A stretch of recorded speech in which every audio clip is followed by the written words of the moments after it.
Oi, gente, vamos para mais um Facilita Aí. E na aula de hoje a gente vai falar sobre o xisto e a hulha. O xisto é o nome dado a uma rocha sedimentar que tem como base resíduos vegetais e seu processo de formação leva milhares e milhares de anos. Também chamado de folheto betuminoso, eles se dividem em dois tipos, o xisto betuminoso e o pirobetuminoso. O primeiro tipo se origina de uma mistura de hidrocarbonetos de massa elevada, sendo encontrado de maneira mais fácil se comparado ao segundo, que provém do querogênio, uma combinação complexa de carbono, hidrogênio, enxofre e oxigênio, geralmente encontrado no estado sólido na temperatura ambiente. Além disso, deve-se lembrar que ele é um minério que se localiza entre o carvão mineral e o petróleo, e que por essa razão é muito rico em material oleoso. Essa característica permite que, ao ser aquecido ou pirolizado, ele origine diversos produtos de grande importância para as mais variadas indústrias.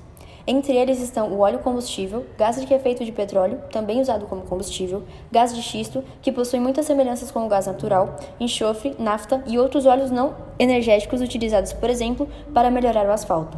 Mas, quando se trata da extração de xisto, sua diversidade se divide em alguns fatores muito prejudiciais à vida, principalmente se forem de maneira exacerbada, ainda que gerem um número baixo de gases responsáveis pelo aumento do efeito estufa e possuam uma qualidade muito boa no quesito de gerar energia elétrica. O primeiro fator está ligado ao risco de contaminação dos lençóis freáticos, já que a exploração abrange na quebra das rochas com a injeção de uma imensa quantidade de água sob alta pressão, detonação e substâncias químicas que podem ocasionar vazamentos e alcançar os lençóis subterrâneos de água. Nesse contexto, estima-se que é utilizado cerca de 20 milhões de litros de água por poço, e considerando a grande previsão de abertura de poços pelo mundo, a retirada de volumosas quantidades de águas utilizadas nesse processo poderá prejudicar os ecossistemas das regiões. Além disso, inicialmente gasta-se muito para sua extração, devido à sua grande profundidade, e tem-se pouco retorno financeiro, de modo que o óleo de xisto não possui preços que venham a competir com o petróleo. Outros fatores fixos na remoção de xisto são a ameaça das explosões de rochas subterrâneas, incluírem o risco de pequenos abalamentos sísmicos nas áreas exploradas, que, dependendo do potencial suportado na Terra, poderiam gerar terremotos ou até mesmo tsunamis. Ademais, existem ainda os riscos da mistura utilizada no processo causar o refluxo do gás em direção à superfície e a possibilidade do gás de xisto exceder as fontes renováveis de energia, como a eólica. Agora vamos falar um pouco mais sobre a hulha.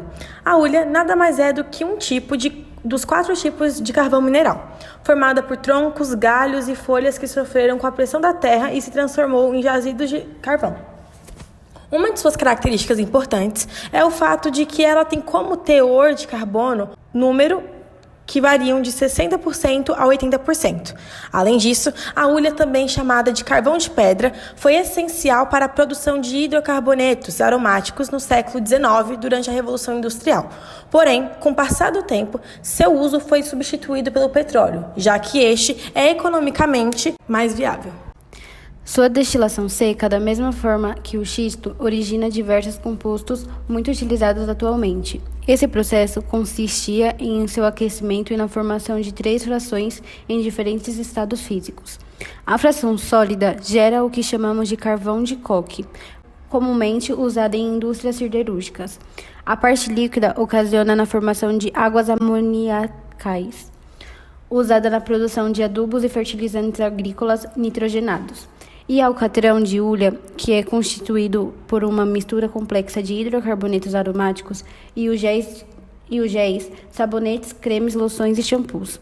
Já a parte gasosa é conhecida como gás de iluminação e composta principalmente por hidrogênio H2 e metano CH4, dióxido de carbono CO2, monóxido de carbono CO, nitrogênio N2, olefinas, dentre outros gases. Entretanto, o uso de carvão para a obtenção de energia é drasticamente prejudicial ao meio ambiente pela produção de mercúrio, vanádio, cadmio, acérnio, chumbo e dióxido de carbono, que, além de serem tóxicos, auxiliam no aumento do aquecimento global e na produção de chuvas ácidas. Uma curiosidade é o fato de que, na década de 1950, a poluição atmosférica devido ao uso de carvão acarretou um número elevado de mortes, além de deixar milhares de doentes em Londres. Ademais, Também é de suma importância ressaltar o fato de que, durante processos de escavação para obtenção do carvão, são degradadas áreas muito grandes, ocorre uma intensificação dos processos erosivos, poluição sonora decorrente do uso de grandes máquinas, além dos danos de saúde de quem trabalha nesses ambientes, que podem vir a pneumoconiose, doença causada pela inalação de poeira de carvão, também chamada de pulmão negro. Portanto, tendo em vista que os combustíveis fósseis, carvão mineral, gás natural, petróleo e derivados, como o óleo diesel e a gasolina, mesmo que sejam eficientes, em vários fatores geram danos ambientais, em suma, irreversíveis, percebe-se a grande necessidade da mudança na maneira em que se obtém energia. Em resumo, os danos à natureza decorrem da extração e queima dos combustíveis em questão e têm como efeitos em comum a poluição do ar e das águas e o efeito estufa e o aquecimento global.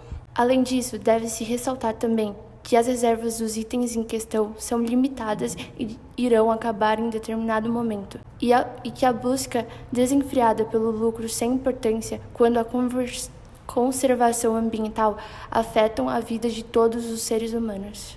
E com isso, finalizamos mais um Facilita aí. Espero que vocês tenham gostado e até a próxima!